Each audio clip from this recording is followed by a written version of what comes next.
listening to the Cross'em Wrestling Entertainment Podcast. Uh-oh, we can't hear Noah. Yeah.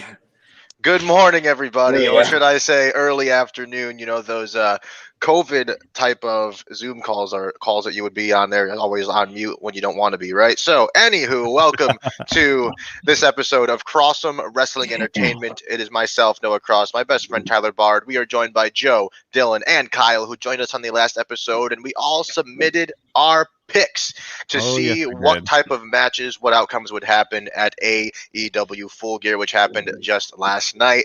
There is our bracket in front of you. Obviously, Dylan's mom making an appearance here for the Cody versus Darby match. And oh boy, would that one come with some complications there. But we will get to that. I am excited to jump into it. Let's hit the ground running. There was a buy-in match. Kyle, I want to take me through the buy-in quickly. I know you just watched it. There was a buy-in match. Yeah, that was Serena Deeb, the NWA Women's World Champion, defending her title against Allison Kay. That was a pretty good match overall. Nothing super crazy happened throughout, but overall it's pretty entertaining. After the match ended, Thunder Rosa came out and teased another title match in the future with Serena Deeb, so we will see what happens there. I love Thunder Rosa. I hope she becomes a champion in AEW very soon. Nice. Be dope. No, absolutely. All right. Thank you very much, Kyle, for taking us through the buy-in. They did move the Orange Cassidy match versus John Silver to the main card, which, if you ask me, was a good move. So with that being said, let's roll into last night's pay-per-view of AEW Full Gear, which hit the ground running, ladies and gentlemen, with Kenny Omega versus Hangman Page, a winner of this World Title Eliminator Tournament would have been chosen here in this match. The Sweeper ladies were back, and Tyler made a note here saying he enjoyed that very much. Yes, so. Welcome back, Sweeper ladies. The fight had a main event 5 before it even began. Big chops to start off the match, back and forth, but Omega would hit a Hurricane Rana, knocking Hangman out of the ring before he'd be countered with a big boot. The ring chemistry was insane, as both men really enjoy working together, and you could see it here in this match. This match leaked outside the ring, and the two traded chops until Kenny eventually gained control with a moonsault off the barricade. Hangman hit a huge clothesline, knocking Kenny back to the outside, but Kenny would avoid a suicide dive and reverse into the ring with a baseball slide and a suicide dive of his own. Kenny took a stiff hit to his neck on a fireman carry roll through. Tyler said he was going to watch that, and I think he enjoyed that spot there very much. Hangman hit a powerbomb twice on Omega for a 2 count. A battle of pushes ensued back and forth until Omega spiked at him with the double hook DDT for a close 2 count. Page then hit a Deadeye for a 2 count, dropping Omega square on his head and neck. Hangman set up a buckshot, but Kenny reversed into a crucifix that Hangman reversed into a schoolboy for a 2.5 count. So a lot of false finishes here, and you love to see it.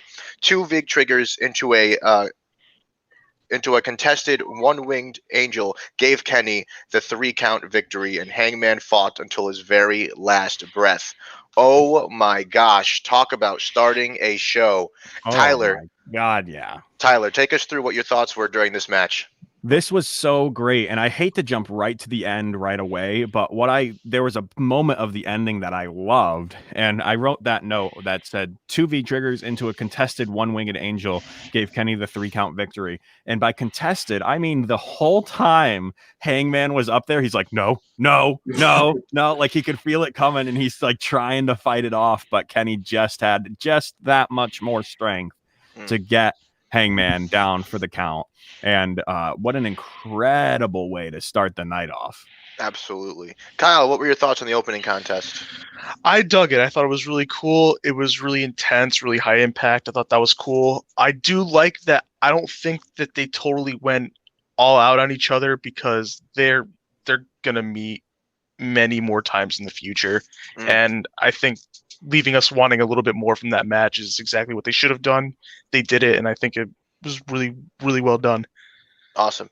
Dylan, opening contest, thoughts? What a match. That was the match I was most looking forward to in the last show. I picked it to be match of the night, and wow, what a match. And as Tyler said, that ending, where have you seen that before? Where have you ever seen somebody battling to their last breath right before a finisher? amazing. What a match. For sure. And Joe, did you catch any of the show? I mean, I didn't think you did, but No. okay. No, but I did have Tyler texting me occasionally to tell me I was killing it. He There was. you go. You did. So we'll get your reaction at the end once we An have all the early outcomes. lead, And- but this was bad looks for Kyle Angel Torres down there, the only one who picked Hangman out the gate. For sure. But I don't want to give any spoilers. We'll see how that one played out. So that was our opening contest. Overall, fantastic match. Two guys who really know how to tear it up, work together a lot.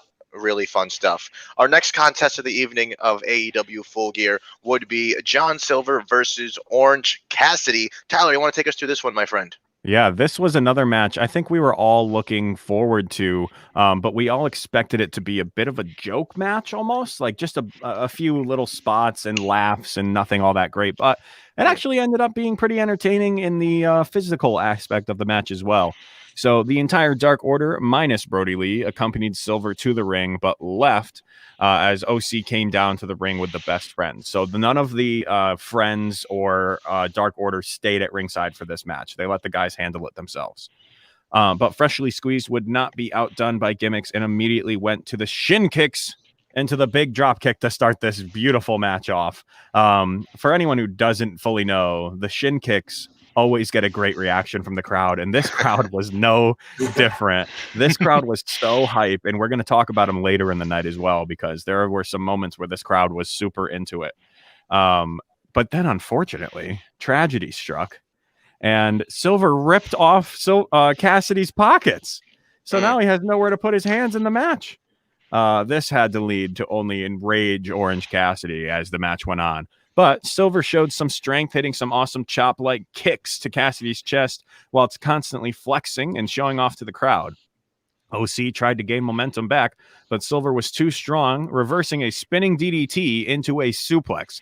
Yes, a spinning DDT. He caught Cassidy midair and turned it into a suplex. And then he had a flex break. And then he'd been beating down OC. Once again, OC kicked out at 1, another flex break.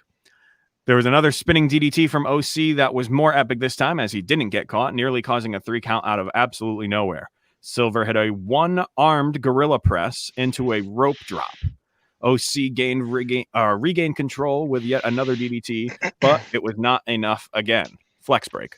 There was a stunner into a pump kick into the spin doctor, but OC kicks out at 2.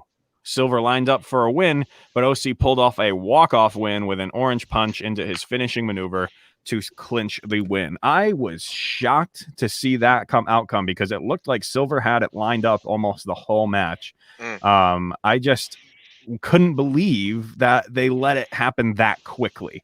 I feel like it could have developed a little bit more, but overall, John Silver showed he's one of the big dogs. He belongs up here fighting these guys.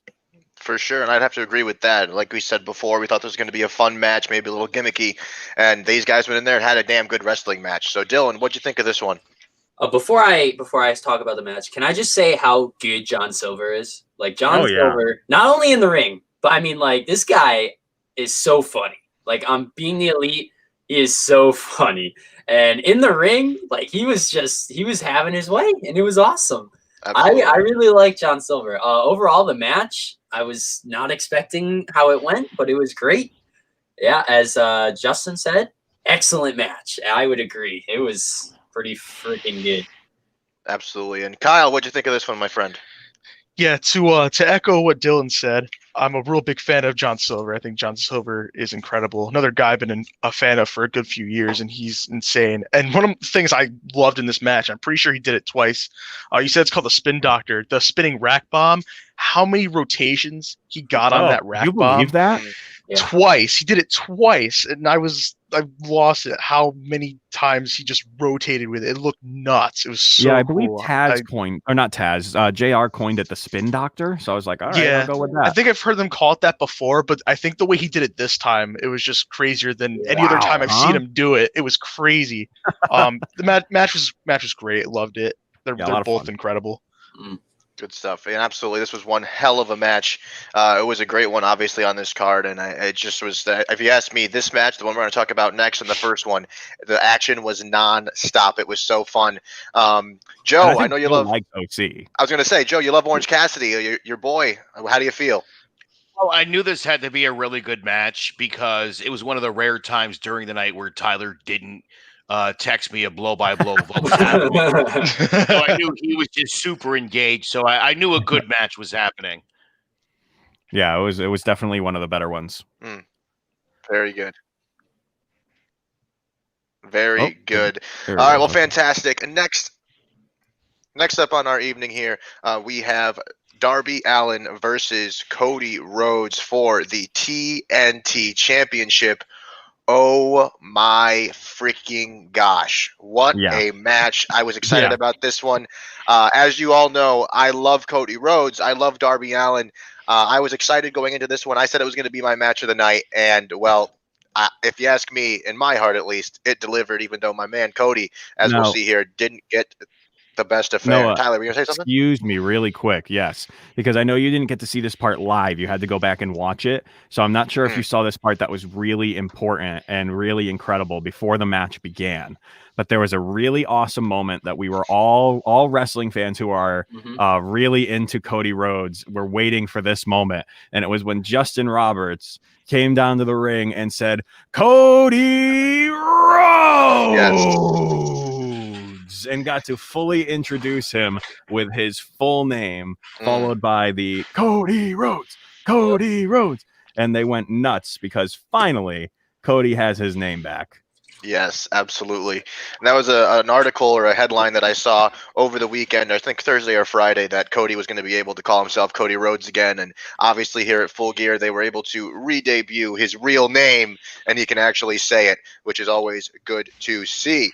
So we'll jump into the action here. This match began with technical exchanges and showmanship.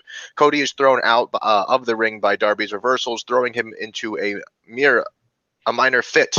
Darby is showing just how technical he is, tricking Cody into ducking a suicide dive, and then just got smacked by a shoulder tackle. Cody would then catapult Darby over the top rope onto the stage, dropping Darby insanely hard. Darby seemed to be. He started moaning. I thought I thought he actually got hurt. He was really like retching in pain. Oh, yes. Darby seemed to be injured here, or at least shook it up, to say the least. I think, honestly, that's the second time I've worried about Darby. The first one, if you could remember, when he was in that body bag a couple of months ago. And I knew exactly where you're going with that. Exactly. Can we stop throwing this man over the top rope, please? Exactly.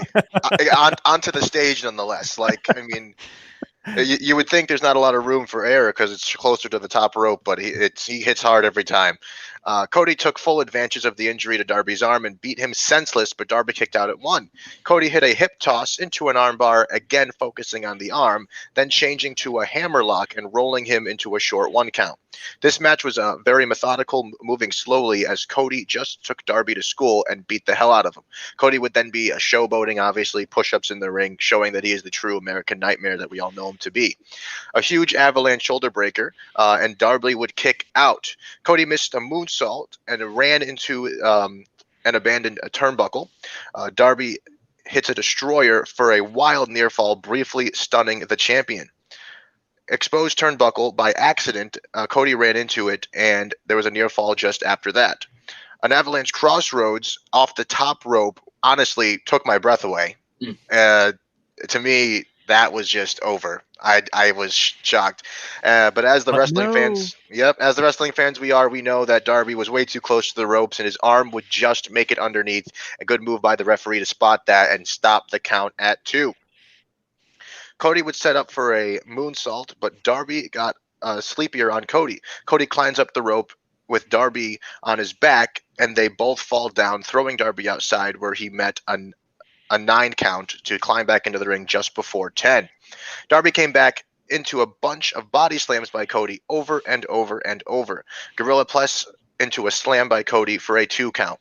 Close call of a Last Supper, and then Darby would hit a stunner into a coffin drop for a 2.5 count. That was so close. 5 quick roll-ups, and then Darby would steal the win from Cody Rhodes. Oh my gosh, ladies and gentlemen, our new TNT champion, Darby freaking Allin. What a match, a show of class. Cody handing the championship over. TNT on Twitter actually already changed their bio to Darby Allin is our champion. It is quite a time to be a wrestling fan, especially if you're a Darby Allin fan. So like I said this would be my match of the night. If you asked me, it lived up to it. Even though my favorite Cody Rhodes lost, there was a show of class here, an emotional bout. Kyle, what did you think of this one? As we talked about last week, Darby Allin is one of my absolute favorite wrestlers in this company. And you guys know me. We've watched shows together before. You know I don't really react to stuff like that. That's not really my thing. I don't go You're not a crazy for jumping stuff. out of your seat guy. I'm not a jumping out of my seat guy. No, not at all. He got the 3 count here, and I damn near jumped out of my seat, and I was screaming.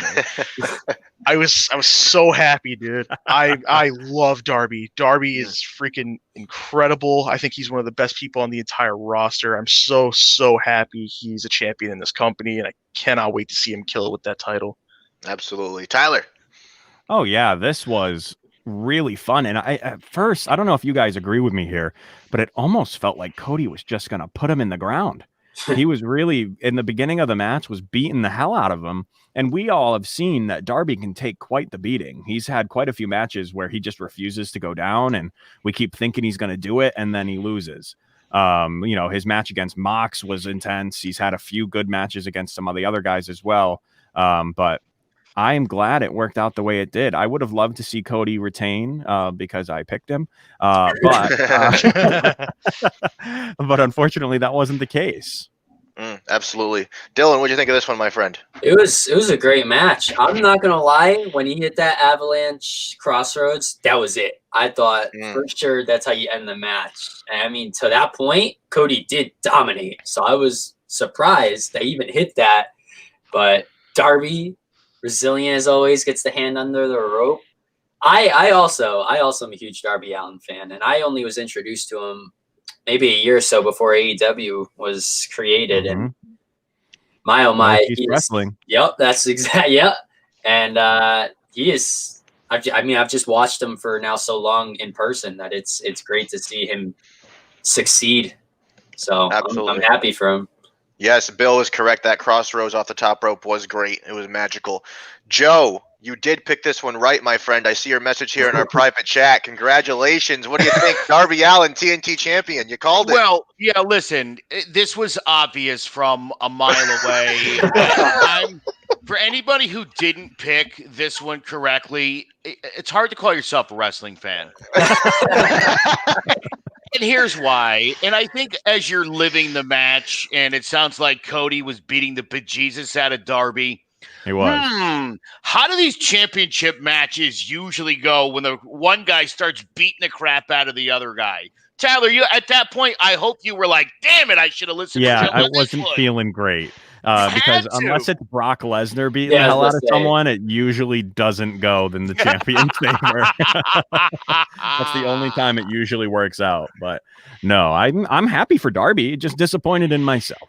I think this will be a short reign for Darby. I don't think this needs to go on for more than a couple months. Okay. Good call. Well, remember that. We'll see where this goes, as you see there on your screen if you're watching live. And if not, it's Cody Rhodes handing the championship over to Darby Allin and saying, hey, you beat me fair and square. Yeah. Yes, emotional Darby for sure. And Cody is saying, you are the champion now.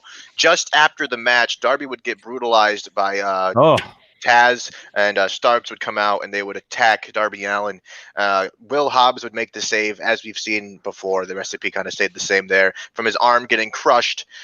Thank God, as Tyler put here in this strip. Oh my God! I don't know about you guys, but I was like curling. Yeah, I was like, no. Yeah, I thought it was gonna happen, man. I was so scared. Yeah, for sure. Please don't slam his ham in the door, please. Yeah. Disaster was avoided thanks to Will Hobbs again making the save there for Darby Allin. So we have a new TNT champion, Darby freaking Allin. Love to see it. Love to see it. Next up, we would have some women's action here. And Tyler, I'll let you take this one away, sir. Oh, how kind of you. My favorite match of the night, and you let Yeah. me take it. Thank you so much. Exactly. Now I have to open the script here, so I'm just going to pretend like I have something important to say. Here we go. Okay. So yeah, this was honestly, I'm being facetious. This wasn't as bad as I always make it out to be. I enjoy Nyla Rose. I have enjoyed some of the work she's done in the ring. I am a big, as most of the guys here know, I'm a big Vicky Guerrero fan. So I love whenever she can get involved in a match, and she did so this evening. So it started out with Sheeta coming out, fired from a cannon, taking it to Nyla early. She hit a running knee on the apron, knocking Nyla to the outside. Nyla eventually regained control, hitting a clothesline that referee Aubrey Edwards had to break up the brawl on the outside, causing a distraction where Vicky could take the kendo stick to Sheeta's leg. So all of this craziness on the outside made Aubrey have to go, hey, let's get back in the ring. And the second she's over with Nyla, Vicky takes advantage. Love you, Vicky.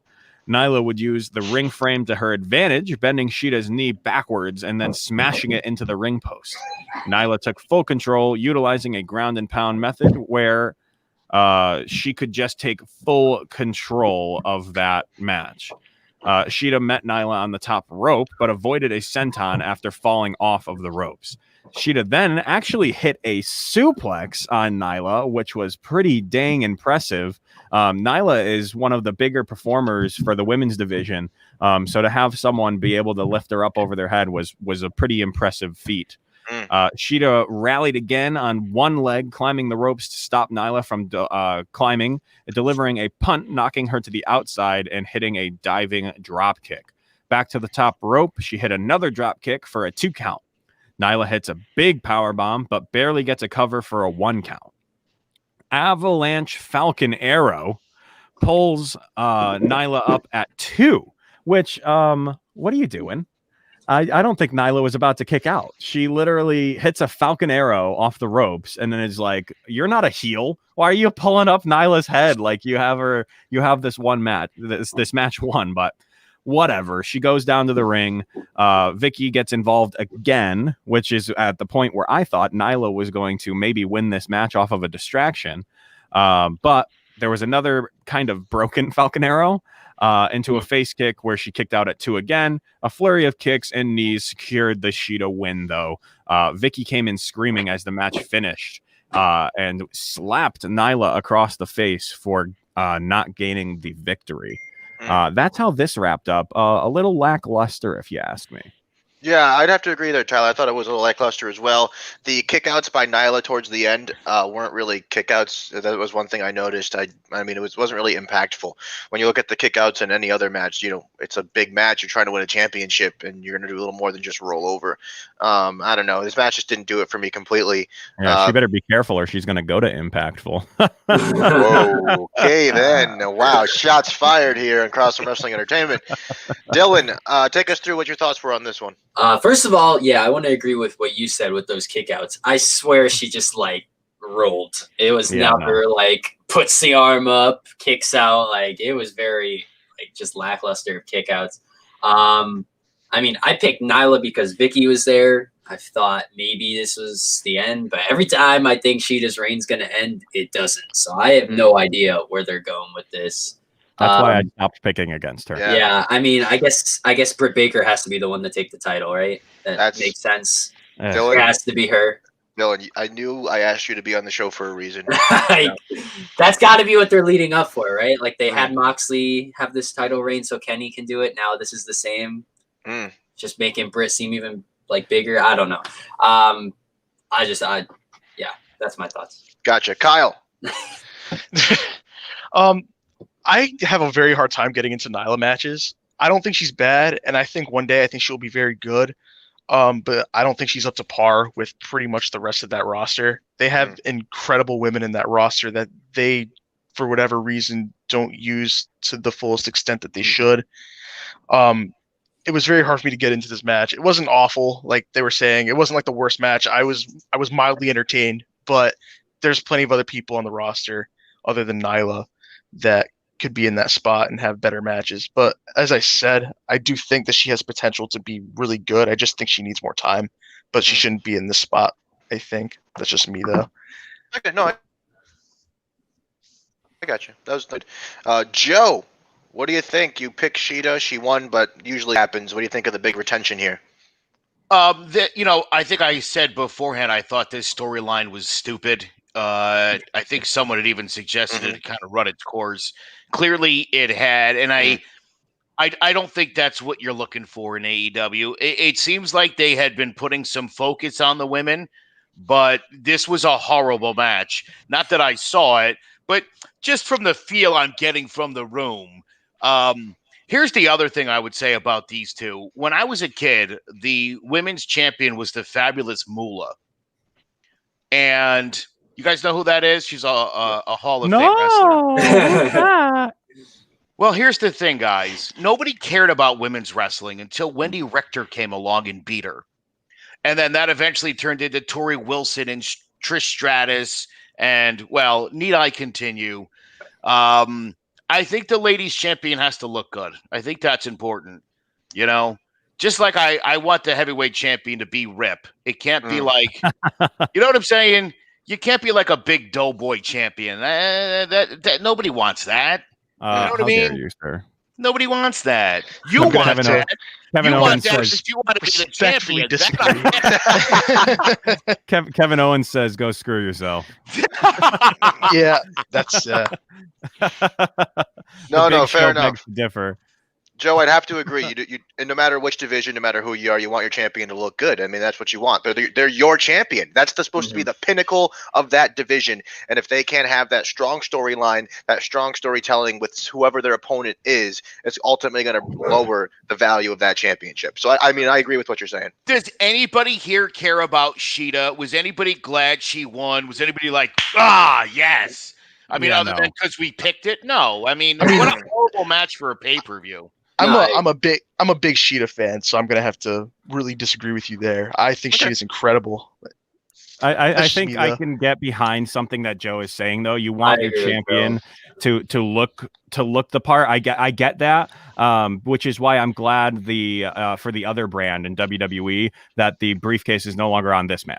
Yeah, that's kind of what I was thinking of when Joe was talking. I'm like, yeah, I don't want to see that. Hold on. Why is this picture even in our queue? Because I had to make a point. Okay. I will say this though. Sheeta can do it. Sheeta can be that face of your division. They just need to feed her more people. That's the problem. She needs to have more ring time and more presence and exactly. Not just fight and leave. Exactly. So with that being said, as we were talking about, that match ended, which it seems like that relationship between Vicky and Nyla might have soured a little bit. But speaking of relationship that is not even close to sour, we want to talk about a few of our friends over at Clovercrest Media. We have a quick ad that we would like to run for you here. So please take a watch and take a listen. I would just like to point out that a few weeks ago, Jace said that Mac Jones was garbage. Hurry up here for Alabama. Play action. Mac Jones wants it all. Long ball, man there. Got it. Mechie, touchdown. I'm not sold on Mac Jones. In the red zone, Alabama, with 3 minutes and change remaining in the half. Jones fires to the corner. Devontae Smith, touchdown, Alabama. When I was 12 years old, I became a Jack Nicholson superfan. This happened almost overnight on an evening in February 1997 when I first saw The Shining. Here's Johnny! In those 20-plus years, I never stopped being a Jack superfan. I want the truth! You can't handle the truth! Get ready for You Don't Know Jack, hosted by me. Subscribe today on your favorite podcast platform. Clovercrest Media Group presents a CMG podcast. Keys to the City. Keys to the city, baby. When you see us, so you know. Crossed up by Kobe, little floater to Shaq, and then Shaq goes like this, and the rest is history. Pay attention. Don't tell me what to do, Devil Woman. But speaking of those Lakers, hold on, stun. But I didn't make my. I said Denver's gonna win. Yeah, you did. You said that. There's no other show like that. Clovercrest is doing great things right now. Streaming everywhere. Looking for a casual baseball podcast to listen to? Well, Baseball with the Bard, presented by Clovercrest Media, has just what you're looking for. Tyler Bard and Noah Cross cover a wide range of happenings in the MLB and then dive into a deep focus on the Red Sox and Yankees. Join us every Sunday at 11 a.m. Eastern Standard Time for your weekly dose of Baseball with the Bard. And a big thank you to all of our friends here at Clovercrest Media. It is great to have all of us on the same team. And speaking of teams, we are jumping into this match, which was an absolute banger. We had the Young Bucks challenge FTR for the AEW World Tag Team titles. And if the Bucks lose, they can never challenge for those sweet, sweet championships again. Let's preface this match here. I want a one-word reaction from everybody. Kyle. Incredible. Dylan. Excellent. Tyler. Fun. All right. That was like the like from like Sesame Street, where it's like, this is brought to you by the number one. Okay. Joe, I don't know if you watched this match, but it was amazing. Can I get an adjective from you that is incredible or something along those lines? I will, yes. The only word that comes to mind is stupendous. Ooh, love it. Wow. Yeah. I'm going to have to just That's a go, good honestly, synonym. with a reaction, and it's going to be wow.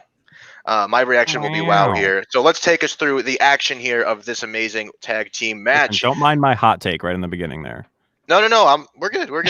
I will say it was a slow start, but they built up the momentum in this match. The Bucks finally got momentum, getting FTR outside the ring and taking control. Hardwood punched the ring post and missed an offensive attack, making a new target for the Bucks.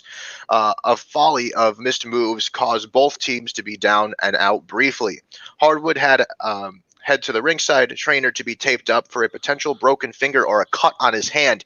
I don't know about you guys, but I was a little worried when I saw that there was a good amount of blood coming from that man's hand. That seemed serious, didn't it? Yeah. Oh yeah, and it was odd too, because it was, moments in wrestling when someone's quote unquote injured, you can kind of tell they're just kind of like stumbling He'll around. carry on, watching.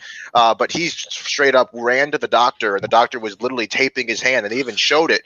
So that was worrying, but it seemed like he was okay. His injuries. Cut it on the ring post? Is that what happened? Because Yeah, he like straight up punched the ring post. I think like right after I that, saw that. he ended up Did he running over. break his finger or did he rip it open? Like what? It What the was heck bleeding happened? pretty bad. I know that. Yeah, I saw. Well, there was a lot of There was blood. a I lot knew of that blood. much, but yeah, it was brutal. But I mean, he's a savage, because he said, "Doc, take this up, and I'm going to get back into this Going match." back in. Yeah, so his injury had seemed to have given him some gas, as we were talking about. He didn't lose any fight. He was hitting much harder and faster. Matt Jackson got picked apart by FTR, making his knee look like he could not put much weight on it. Cash would continue to focus on the knee and leg in the ring, attacking it relentlessly. Matt Jackson would get a second win, but Cash taking out Nick, they continue to brutalize Matt. Small cradle for the Bucks resulted in nothing but a close 2 count. There was an Arn Anderson style DDT and then a hot tag, and Nick would be on fire, delivering an intense attack on both members of FTR. But the champs in AEW would again gain control briefly until Matt got a blind tag on Nick to catch Cash off guard. A massive bulldog tag team maneuver from the top rope from FTR did not get the pin on the Young Bucks, and then they would do nothing but send amazing respect to all of these amazing tag teams that we know and love from wrestling, as they would hit a 3D, a twist of fate, a swanton bomb, all to result in a 2 count. Can I get a show of the room here? Did anyone else mark out? Oh God, yeah. I called all of them as it was going. I'm like 3D. Yeah. Oh gosh, I was dude! yelling for each one that happened. Tyler, it's funny. Same reaction. Dylan, I think you said you had the same too. Same here. Yep. Yep. I was like, oh, this is great. Exactly. When They they hit just the kept- 3D, I'm like, what was that? Was that a twist of fate? Swanton! Oh my God! No, that got me. It was real good. Then, like we said, that resulted in nothing but a 2 count, and the Bucks would almost score a roll-up pin.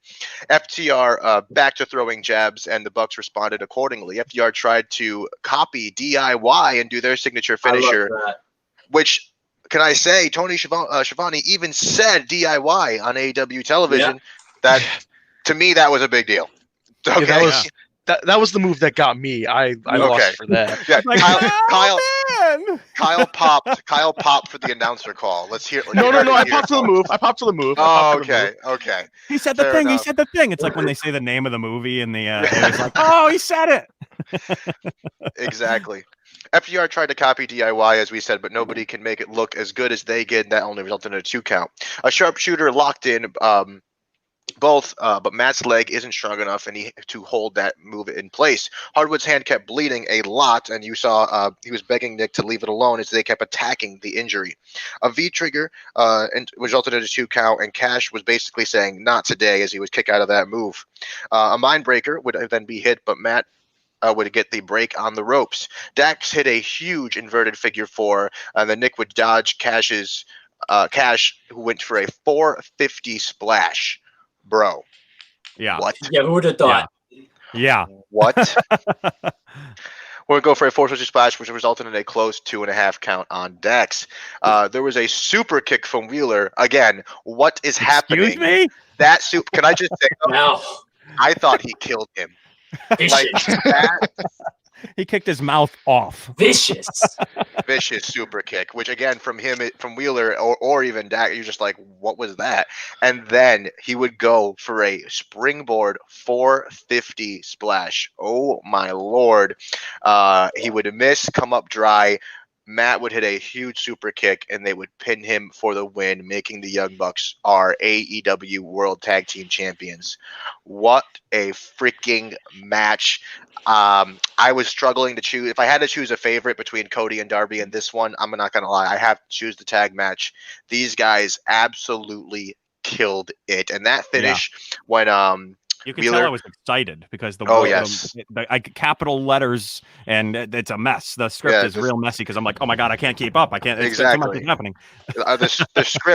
The script looks kind of like a Twitter feed of a president, but anyway, or ex-president. But anyway, so as I was saying, this match was absolutely fantastic. Wheeler went off in the end with that 450 splash. I don't know what happened to no flips, just fists. They didn't stick to that mantra. But Dylan, take us through your reaction to this one. Okay, I'm really glad I got to start because I want to say this was my match of the night, and I don't think they did everything in their playbook.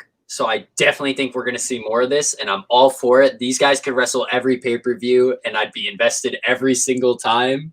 Like, I love both of these teams. My favorite part of the match was, like, the DIY combo move, because when they were doing all the legend things, I'm like, if FTR doesn't do this, I'm going to be heartbroken. And they got in the corner. They did the raise of the arms. I'm like, it's happening.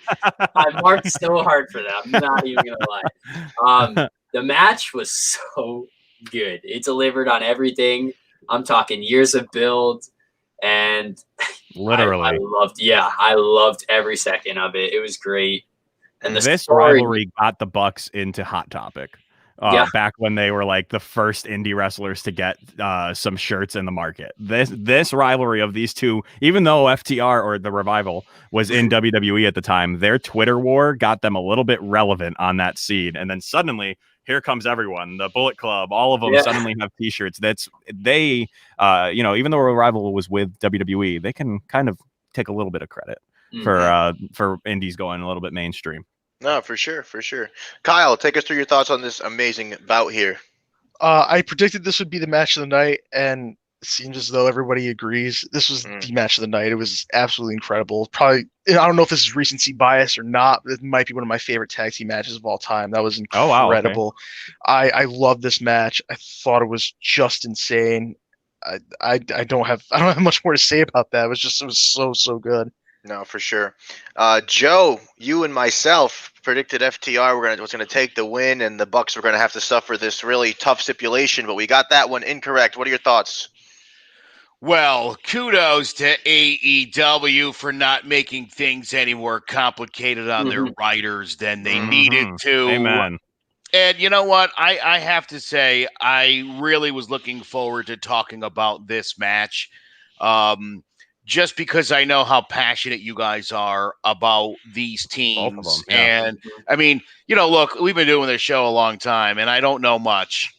and I try not to know much, but I'm really seriously I'm thrilled for the Young Bucks because I feel like they're up in it every week, a popular team, and it's nice that they were given that reward. The stipulation, as it turns out, was dumb, but whatever. I like it. It's just a wrestling thing, and this match just stood out to me just for that. So glad it was a good one. And can I say, up to this match, Joe was perfect on the night. Yeah, he was. Joe had exact picks on the night up until this match. This was the first loss on the night for Mr. Aguirre.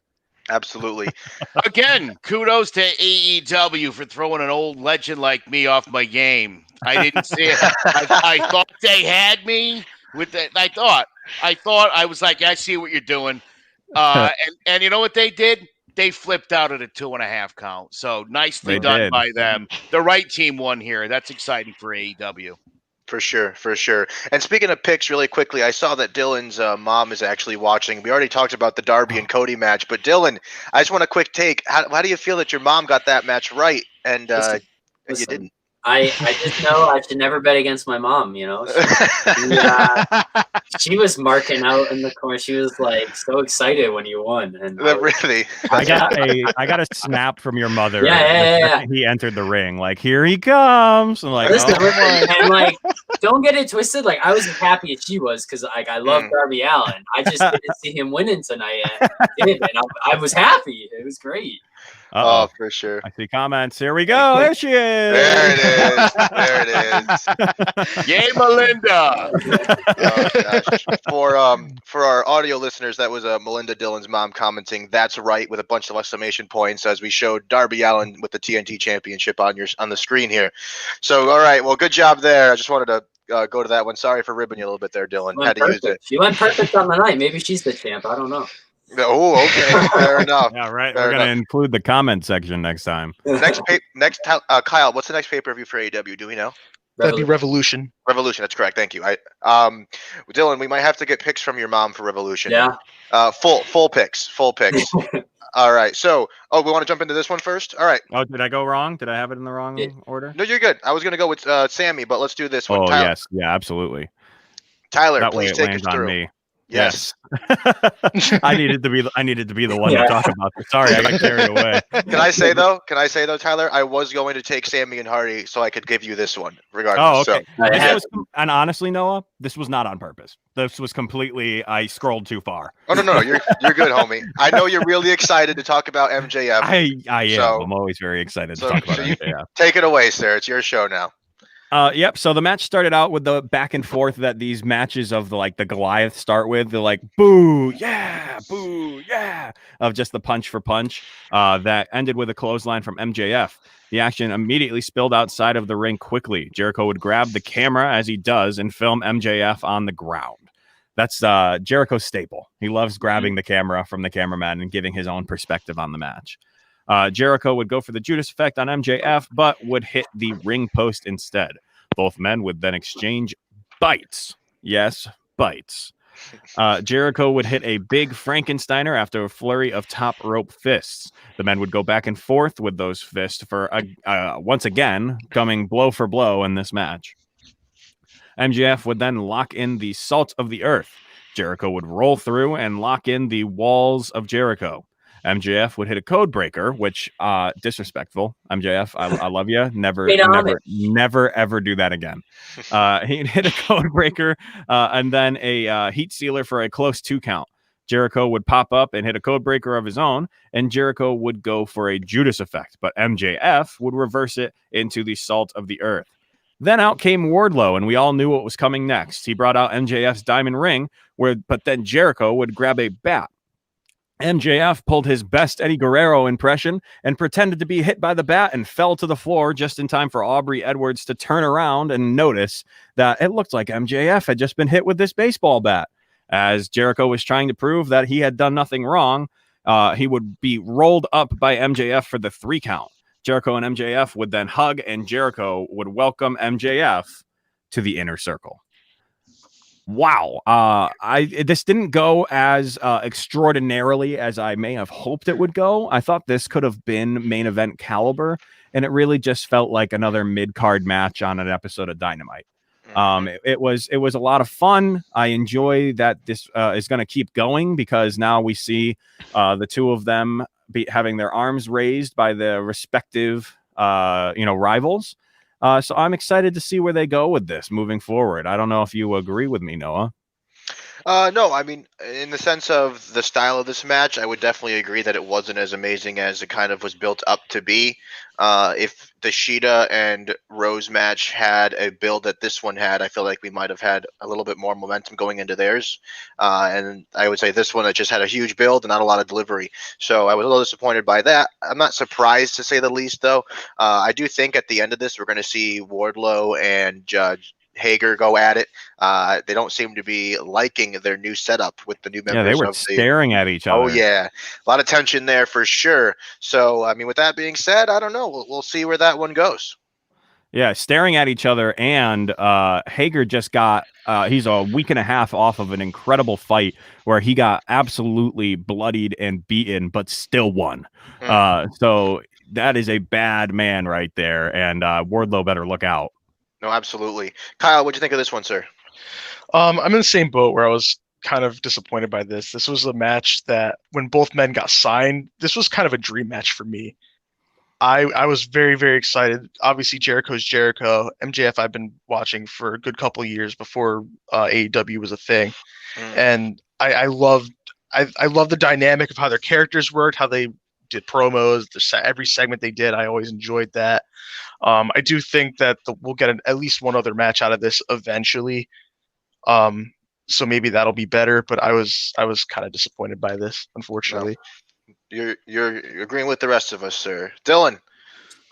Yeah, I mean, this wasn't like a match of the night. It could have been. I don't think it helped that they put this second to last. I'm happy you said that. If they switched around the card, then I thought the tag match could have gone even main event, but this match, been midnight.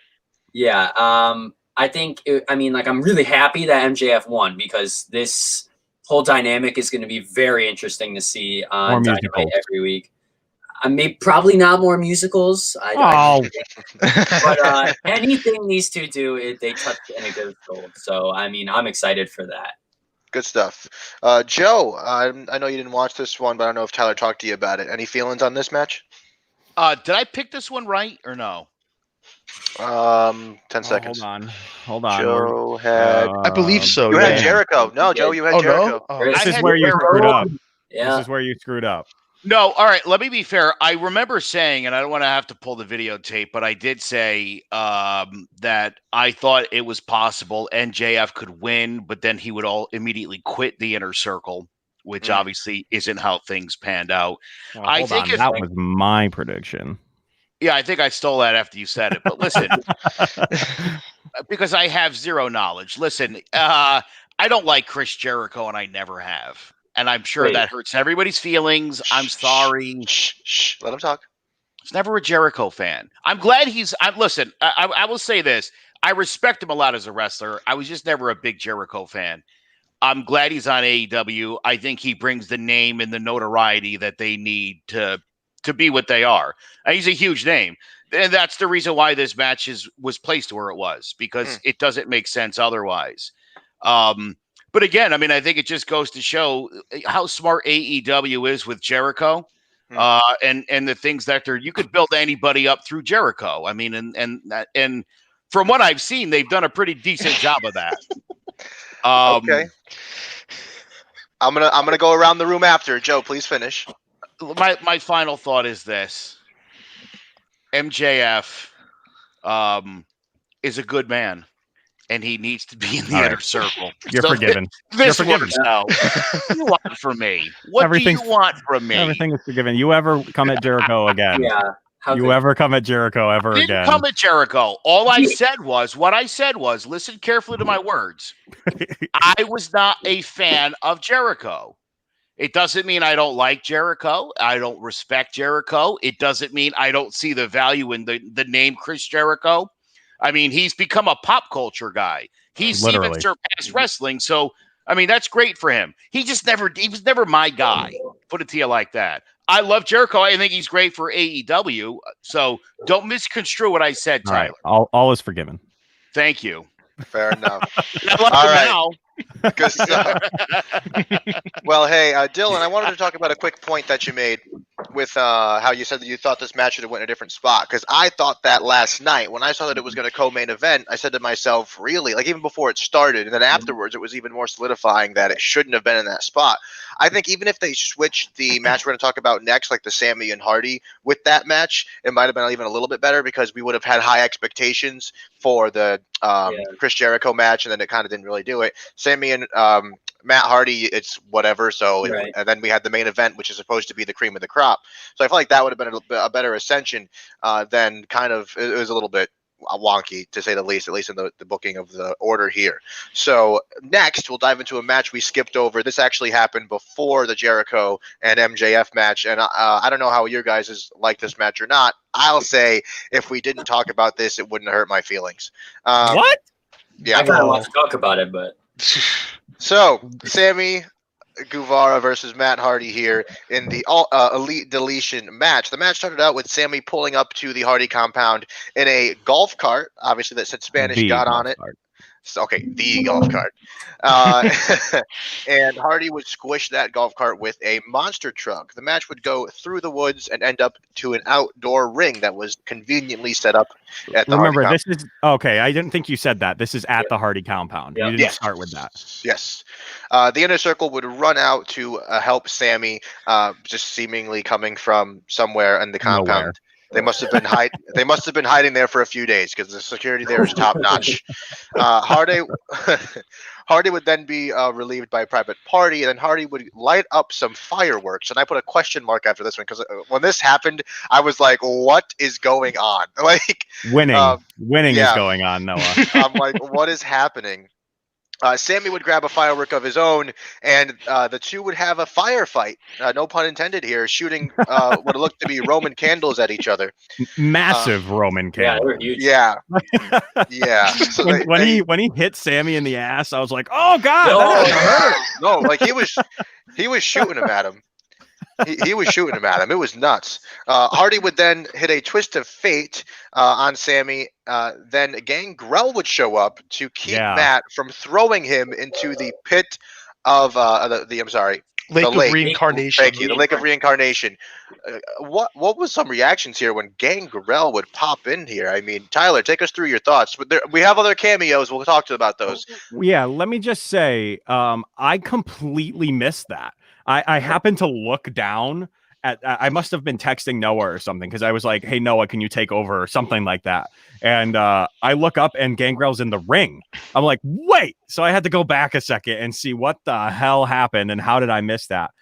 Personally, freaking awesome. I love these cameos. This was like a night of cameos and paying homage and paying respect to some of the WWE legends whilst being in AEW. I really, really enjoyed it. Okay, very good, very good. Let's see here. Sammy would throw Hurricane Helms into the Lake of Reincarnation, who would show up. Kyle, I hear you laughing about this one. This was Stand back. Yes. This moment saved this match for me. With Hurricane Helms going into Lake of Reincarnation, he would come back as Gregory Helms and then appear again, and Sammy would throw him into the Lake of Reincarnation a second time. Kyle, what were your thoughts on this moment? Oh, I love this. I thought this whole thing was just great, dude. I love these so much. These are some of my favorite things I look forward to. I love Matt Hardy. Matt Hardy's a freaking genius, dude. And oh gosh, Dylan, what was your reaction when we saw Hurricane Sean Helms here? It was a quick pop. I'm not gonna lie. I was really happy seeing this because I mean, like, you see these matches and it's like this stuff happens and it's just always a good thing to have these pop up. And I thought what they did was funny. It was good. It was needed. So I liked it. Absolutely. And Joe, I'm sure you know who Hurricane Helms is, correct? Oh yeah. Look, all the pictures you just showed up here during this match makes me want to watch AEW. Yeah. Noah, you saying he hated it? I didn't love it. I don't know what was happening, but that looked awesome. Yeah. It was to be honest, it was a beautiful disaster. We'll get to that. Let's get through the rest of the action here. Hardy would then coax Sammy into the Kyle, correct me if I'm incorrect. He would coax him into the Dome of Deletion, is what we called it? Yes. That is okay. correct. The Dome of Deletion. Sammy would then grab the ring rope, and he would look to choke Matt Hardy out. Sammy would then go for a huge swanton bomb off of a ladder through a table for a 2 count, and he was up there, like up there. That was a big ladder. Matt was obviously very in the ring inside of this Dome of Deletion here, where they had another ring set up, and this to me looked like it was over. Guevara sounds like a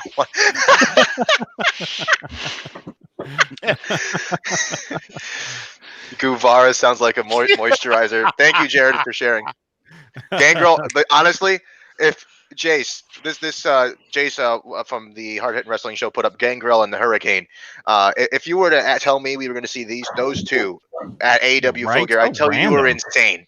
Like, if anybody put that on the screen before yesterday's show, I'd be like, never watch our show again. Like, stop it. These are the guys. But it happened. So, yeah, Sammy would hit this huge swanton bomb onto Hardy through a table, only resulting in a 2 count. Hardy would then they would then lead back outside. Hardy would hit another twist of fate. Then he would spear Sammy out of the ring apron through a table, similar to what they did at their last match, where Sammy speared Hardy off of that lift through and murdered table. him. And Hardy hit his head very badly on the concrete floor. He would then hit Sammy with a chair shot to the head, and then deliver a second chair shot to the back of the head, which honestly was like Matt Hardy had murder on his mind. Like, there's no other way to put it. Listen, WWE didn't let Seth Rollins do that to the Fiend, and yet here we are. And here we are.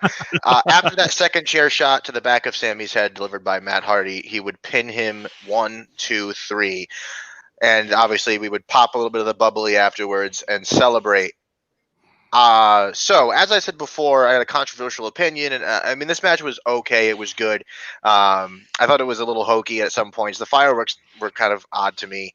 Matt Hardy is the definition of a little hokey. Yeah, well, I don't know. It didn't sit greatly with me.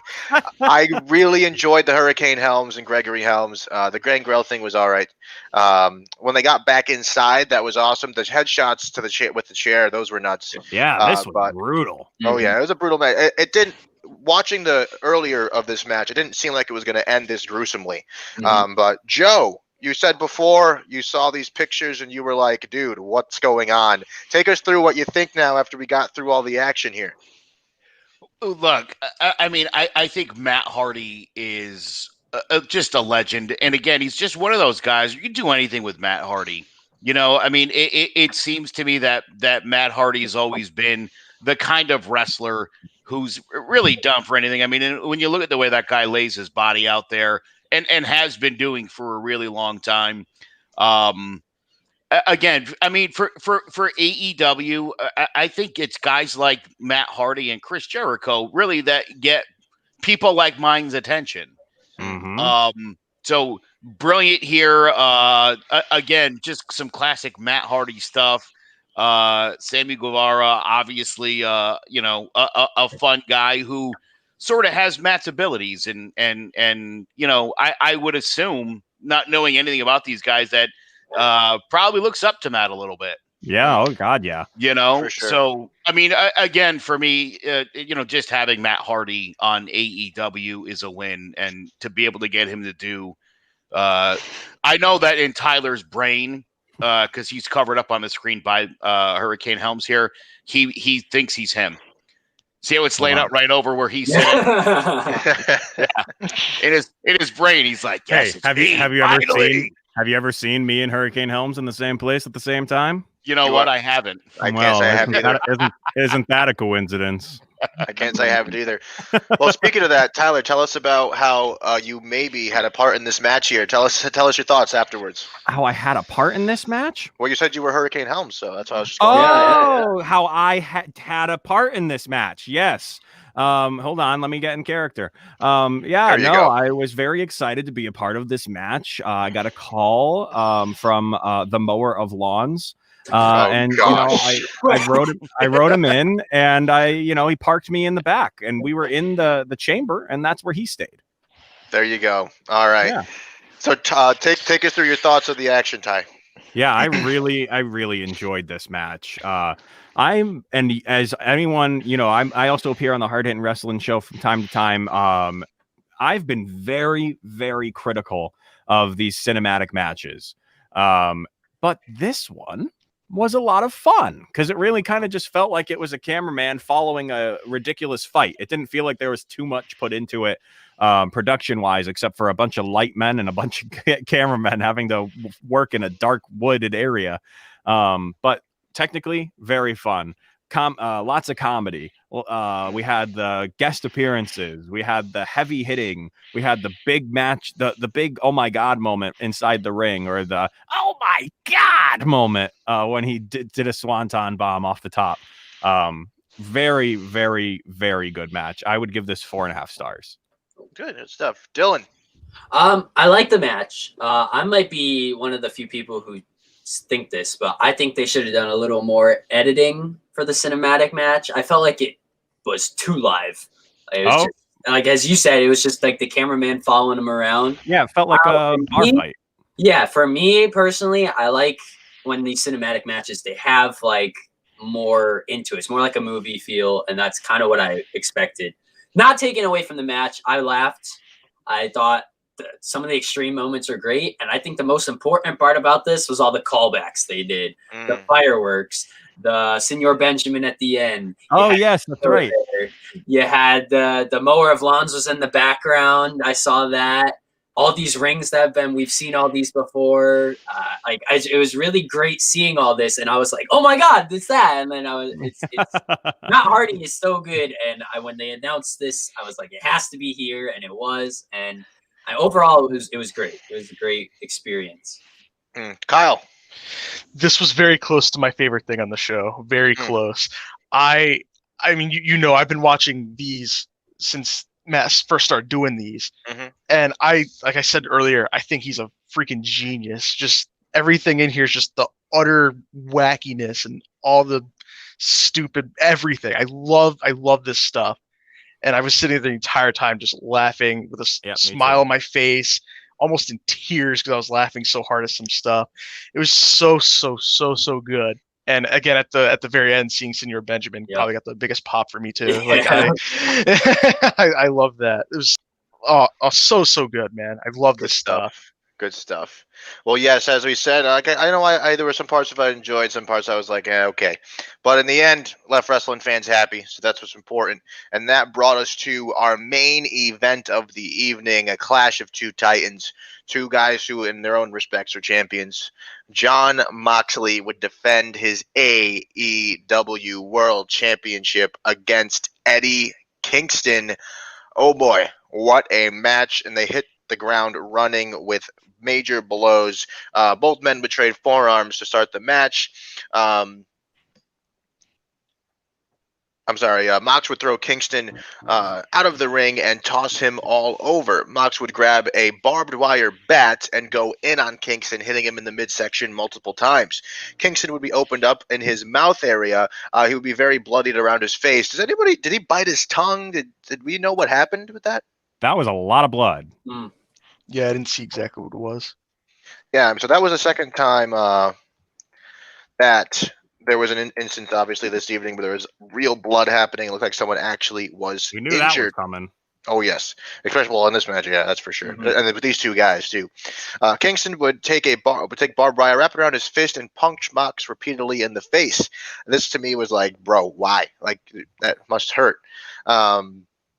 Kingston would then lock in a Kimura on Jon Moxley, hoping to get the tap out. Kingston would set up two chairs to go for a superplex, but Mox would reverse it and put Kingston through them himself. Kingston would then pour thumbtacks onto the mat, which, great. Awesome. Always love thumbtacks. Great. Pour thumbtacks onto the mat. As we always see that bag, there's one of two things. If Jake the Snake Roberts isn't in the room, we know what the second one is. And he would be clotheslined by Moxley. Moxley would go for a paradigm shift, but Kingston would reverse it and slam Mox into the thumbtacks. Oh, God. ow. Like, I no. loved that moment because they both very obviously did not want to be the one going in those tacks. And it was one suplex, then another, and they both just missed and missed and missed. And then ultimately Mox was the one who ended up going in. Kingston would ultimately gain a little bit more momentum with Moxley on his back. He would hit repeated groin shots on Moxley, trying to get him to quit, as this was an I quit match stipulation, meaning the only way to win is to make your opponent say the words, I quit. He would he would even pour rubbing alcohol all over Mox's body, trying to get him to give up, which was brutal. Yeah, when I saw him with the rubbing alcohol, I was like, oh, like we're taking the thumbtacks to another level. Like this is just evil at this point. Kingston would put Mox in a headlock, then Mox would reverse it into a choke of his own. He would try to gain a little bit more of an edge to force that I quit phrase out of Kingston. He would hit a big paradigm shift, but Kingston again would say no and want to stay in the match. Moxley got desperate. He would grab barbed wire, wrap it around his arm, and then hold it around the neck of Eddie Kingston in a headlock with the barbed wires piercing his skin as he was being choked out, ultimately resulting in Kingston having to quit the match, leaving Moxley as our AEW World Champion. Oh my gosh. Joe, I heard a bit of a reaction from you when I said thumbtacks and a few other things. What are you thinking and seeing all these images, the blood, the guts, the sweat, the weapons? What are you thinking here? So again, I grew up early 80s. I mean, Sergeant Slaughter used to walk in and his head would already be bleeding for the match. I mean, it was great. I love that. If there's one thing I have just not gotten used to, and that's maybe I don't want to sound like I'm being soft here, but I've seen the thumbtacks now a couple times. Oh God! I mean, these guys are in. Who thought of that? And why do they still do it? Oh my God. It is the worst. Every time I see that, I just cringe.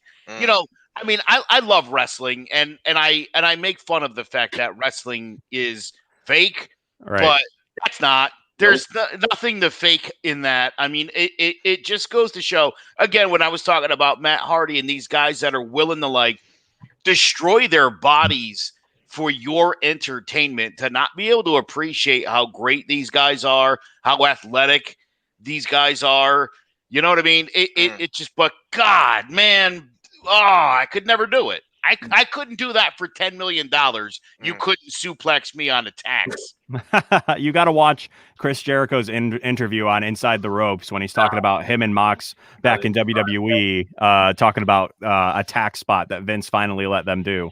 Hilarious, because it was Jericho who wanted to do it. He was like, oh, we'll do a tax spot. And Ambrose was like, great, yeah, let's do it. And then it turns on him, and he ended up being the one going through it. So he was not happy that he was the one that had to go through it, but he did it anyways. For sure. I got this one wrong, right? Yeah.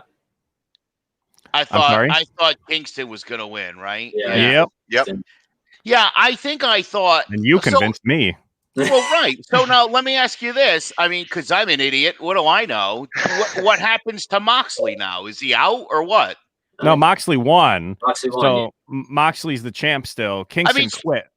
Right. So what does that mean for Kingston? He just quit that match? Yes. Yeah. It's basically you saying, like, verbally saying, I quit. You can't. So this could have also been like an uncle match. Is that what you're telling me? Uncle. Yeah. Right. Okay. See, I guess for me, I thought the match meant the other guy had to quit. Oh. Sometimes that is the case. That is sometimes the case with an I quit match. Well, my vote would have been very different if I knew it was John Moxley's just going to, like, squeeze Eddie Kingston's face till he screams uncle. Yeah. Of course I would have picked that. You mean like this? Yes. Come on. That's great. No, I was That's with you though, picture. Joe. I felt like Kingston, if he was going to win any match, it would be something like this. And this would have been a good spot for him. I am okay with the fact that he didn't win, but I'm also a little bummed. I would have liked to see him be the champion with his little faction he's trying to build. Oh, I got you. All right, let's see. Kyle, what'd you think of this one, buddy? I think we made it pretty well established how big of an Eddie Kingston fan I am.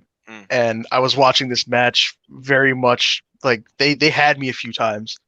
When he got the rubbing alcohol out, for example, I'm like, he uses that and he actually does something with it, he's probably gonna win the match. And I was sitting there that whole time like, this is totally gonna happen. It just didn't. I was like heartbroken. And at the very end, when he had him in the bulldog choke with the barbed wire on, and you just barely can make out Kingston just go like, I quit, just like barely hear it. That hurt, man. That really hurt. They broke the thumbtack rule. Usually the guy who goes through the thumbtacks is supposed to lose. Yeah, that hurt me, but it was fantastic. These two are masters of storytelling throughout every promo they've done to this match. Been incredible stuff, and I hope we get more of it in the future. I don't think we'll get more like in the days to come, but like again, like later on would be nice. I'd like to see it again. Absolutely, Dylan.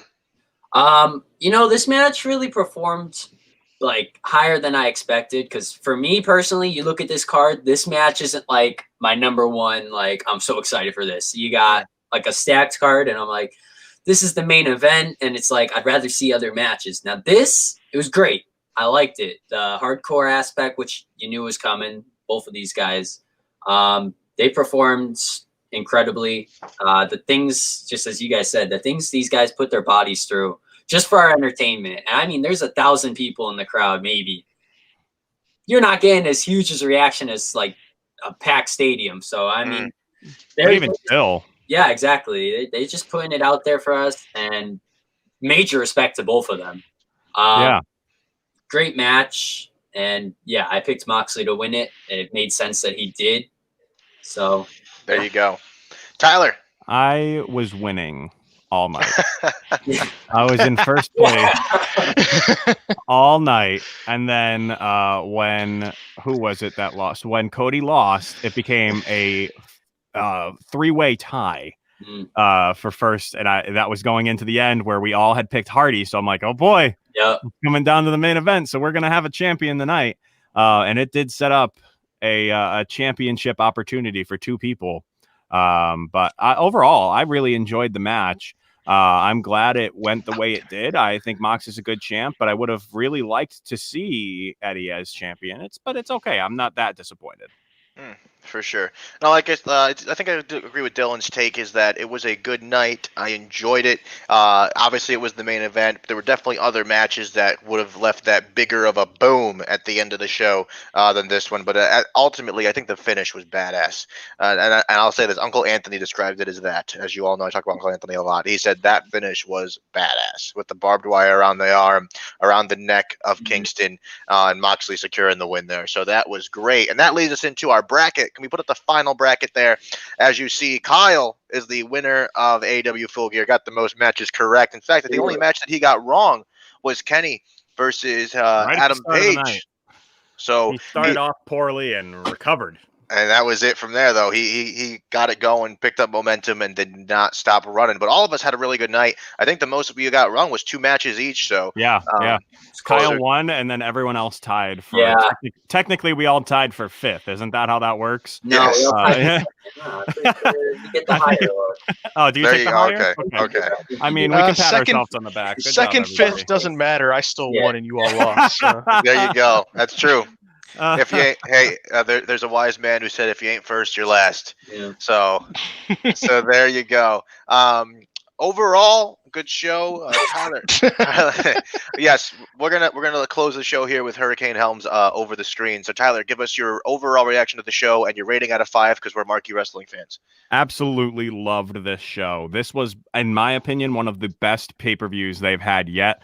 Absolutely worth the money you had to pay for it. I will definitely give this a 4.8 out of 5. Damn, Dylan. Yeah, I have to agree with Tyler. This was from top to bottom really good. I think my rating, I'd say 4.6. Kyle, give it around 4.25. I think. Okay. Good. 4.25. I would have to go probably the 4.5-ish range. I thought it was a great show. There was a lot of good matches. There was a couple that really kind of took the steam out of the evening, and I would say that towards the end of the show, the last two kind of took that steam out a little bit as well. But the ending of the main event really pulled it off for me. So that would put him at around a 4.5 in my book. And with that being said, that was AEW Full Gear. We hope you enjoyed watching that show. The next pay-per-view is going to be AEW Revolution. We'll be right back here with picks, obviously, with reactions, obviously, and hopefully seeing who gets that W for the next show. But next Sunday, we'll be right back to talking all things AEW Dynamite every Sunday, 12 o'clock noon. We cannot wait to see you then. With that being said, thank you for joining us, Joe, who had to run quickly, Dylan and Kyle, my best friend there, Tyler Bard. I'm your host, Noah Cross. We will see you next time for more Cross'em Wrestling Entertainment. Thank you.